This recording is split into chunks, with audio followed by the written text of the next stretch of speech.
यह सच है कि हमें कभी कभी अच्छे लोगों के साथ भी बुरा होता है और यह काफी संदेहास्पद हो सकता है। इसके कई कारण हो सकते हैं, जिनमें से कुछ निम्नलिखित हो सकते हैं।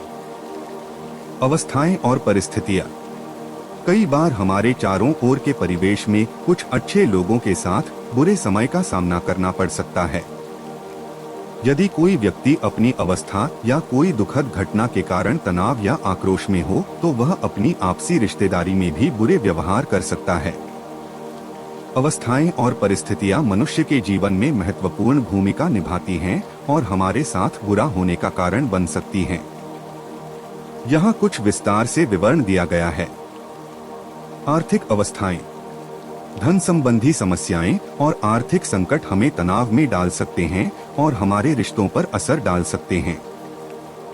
धन संबंधी तनाव या आपातकालीन परिस्थितियों में लोग चिंता और चिड़चिड़ाहट का सामना करते हैं, जिससे वे अपने प्रियजनों के साथ भी बुरे व्यवहार कर सकते हैं। आर्थिक समस्याएं जैसे कि कर्ज, बदलते नौकरी स्थान, व्यापारिक हानि आदि हमारे जीवन के दौरान तनाव का कारण बन सकते हैं। स्वास्थ्य अवस्थाएं। स्वास्थ्य समस्याएं और दुर्घटनाओं के कारण भी हमारे साथ बुरा हो सकता है। यदि किसी व्यक्ति को शारीरिक या मानसिक स्वास्थ्य समस्या होती है, तो उन्हें असहज और अचंभित होने की संभावना होती है। इस प्रकार की परिस्थितियों में व्यक्ति अपने आप को नियंत्रित नहीं कर पाता है और उसका प्रभाव हमारे सामाजिक संबंधों पर पड़ता है। राजनीतिक और सामाजिक परिस्थितियां। राजनीतिक और सामाजिक परिस्थितियां हमारे साथ बुरा होने का मुख्य कारण बन सकती हैं। यदि हमारे सामाजिक या राजनीतिक मानदंड, मतभेद या धार्मिक मामलों पर असहमति होती है, तो इससे हमारे रिश्तों पर दबाव पड़ सकता है और यह बुरे वातावरण का कारण बन सकता है। मिथ्यावादी और खराब लोग। कई बार हम उन लोगों के साथ बुरा भला नहीं करना चाहते हैं जिनके साथ हम मिलते हैं, लेकिन वे खुद बुरे होते हैं और हमें क्षति पहुंचाते हैं। ऐसे लोग मिथ्यावादी, द्वेषी, बेईमान या अन्य खराब व्यवहार कर सकते हैं, जिससे हमें बुरा महसूस होता है। मिथ्यावादी और खराब लोग हमारे साथ बुरा होने का एक महत्वपूर्ण कारण हो सकते हैं। इसका विस्तार निम्नलिखित तरीके से किया जा सकता है। मिथ्यावादी लोग। मिथ्यावादी लोग वहां होते हैं जो झूठ बोलने में या अपनी आवश्यकताओं को पूरा करने के लिए दूसरों को धोखा देने में रुचि रखते हैं। वे आपकी विश्वासघात कर सकते हैं, झूठ बोल सकते हैं और अपने स्वार्थ के लिए आपको धोखा दे सकते हैं। ऐसे लोग विश्वासयोग्यता का दुरुपयोग करके हमें मानसिक तनाव में डाल सकते हैं। खराब व्यक्तित्व।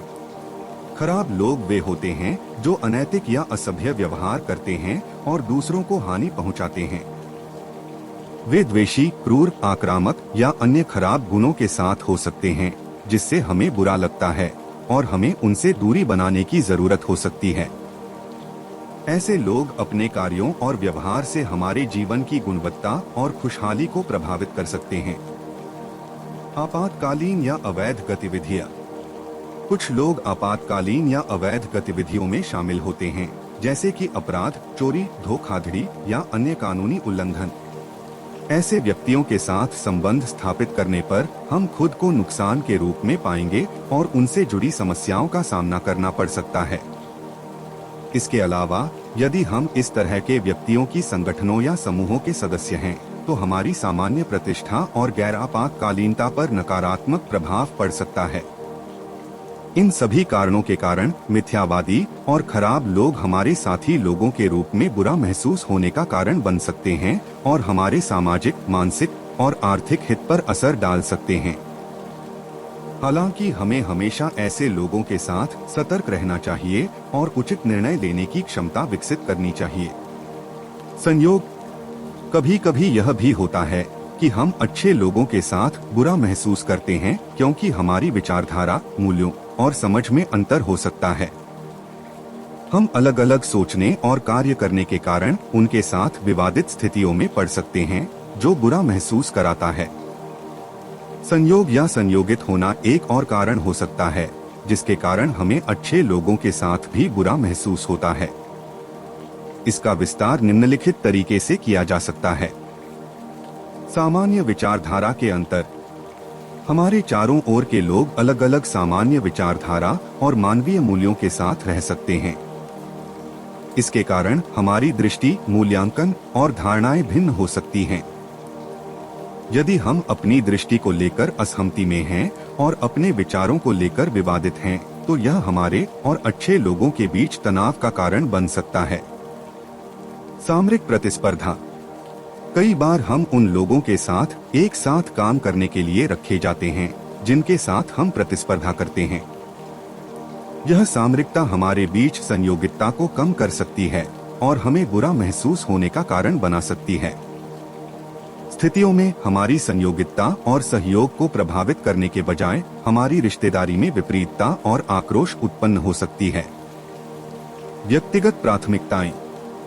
हमारे व्यक्तिगत प्राथमिकताओं, लक्ष्यों और आवश्यकताओं में भी अंतर हो सकता है, जिसके कारण हम अपने साथी लोगों के साथ विरोध महसूस कर सकते हैं।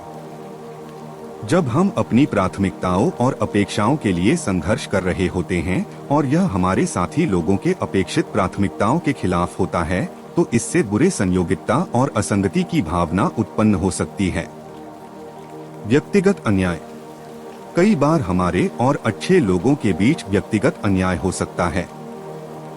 यदि हम अनुचित रूप से किसी व्यक्ति द्वारा उल्लंघित किए जाते हैं, उन्हें बेइंतहा या अनुचित तरीके से निरंतर अपमानित किया जाता है, तो यह हमारी संयोगिता और साथीत्व को प्रभावित कर सकता है।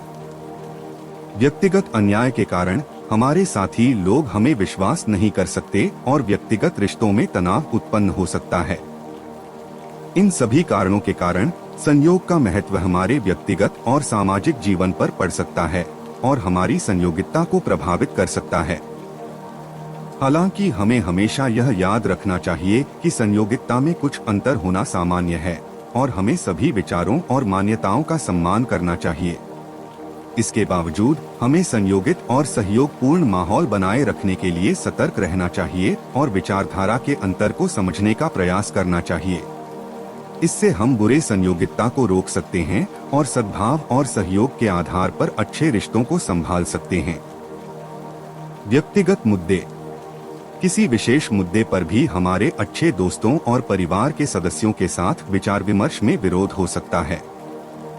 यह विरोध हमें बुरा महसूस कराता है, भले ही हम साथी हों जिनसे हम आमतौर पर सहमत होते हैं। व्यक्तिगत मुद्दे भी एक कारण हो सकते हैं जिसके कारण हमें अच्छे लोगों के साथ भी बुरा महसूस हो सकता है। यहाँ इसका विस्तार दिया गया है। मतभेद और विचार विमर्श।